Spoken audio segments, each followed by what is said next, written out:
சுட சுட சாதத்தோட இந்த மீன் குழம்பு வச்சு சாப்பிட்டிங்கன்னா அவ்வளோ டேஸ்ட்டாக இருக்கும். வாங்க மத்தி மீன் குழம்பு தான் எப்படி செய்கிறதுன்னு பார்க்கலாம். இந்த மீன் பார்க்குறதுக்கு தான் குட்டி குட்டியாக இருக்கும், ஆனால் குழம்பு வச்சா டேஸ்ட் அவ்வளோ சூப்பராக இருக்கும்.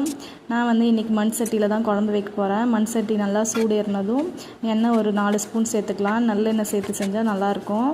அடுத்து கடுகு 1 ஸ்பூன், வெந்தயம் 1 ஸ்பூன் சேர்த்து நல்லா வதக்கி விட்டுக்கலாம். கடுகு வெந்தயம் நல்லா பொரிஞ்ச பிறகு கருவேப்பிலை ஒரு 2 கொத்து சேர்த்து வதக்கி விட்டுக்கிறேன். அதுவும் நல்லா பொரிஞ்ச பிறகு பெரிய வெங்காயம் ஒரு 3 வெங்காயம் கட் பண்ணி சேர்த்துக்கிறேன். சின்ன வெங்காயம் சேர்த்தா நல்லாயிருக்கும், என்கிட்ட இல்லை, அதனால் பெரிய வெங்காயம் சேர்த்துருக்கேன். பச்சை மிளகா ஒரு 4 கீரை சேர்த்துக்கிறேன். ஒரு 5 தக்காளி நல்லா பொடியாக கட் பண்ணி சேர்த்துக்கிறேன். இது எல்லாமே வதங்கிறதுக்கு தேவையான அளவு உப்பு சேர்த்து நல்லா வதக்கி விட்டுக்கிறேன். அப்போ தான் சீக்கிரமாக வதங்கி வரும்.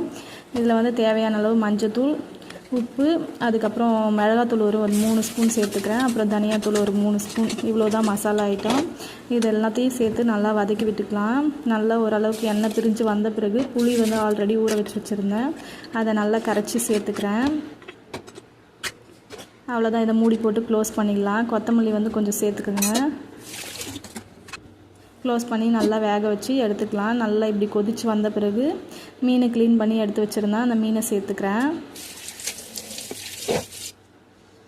இதை வந்து ஒரு 10 மினிட்ஸ் லோ ஃப்ளேம்லேயே வச்சு அப்படியே வேக வச்சு எடுத்திங்கன்னா மத்தி மீன் குழம்பு வந்து ரொம்ப சூப்பராக டேஸ்ட்டாக ரெடி ஆகிடும்.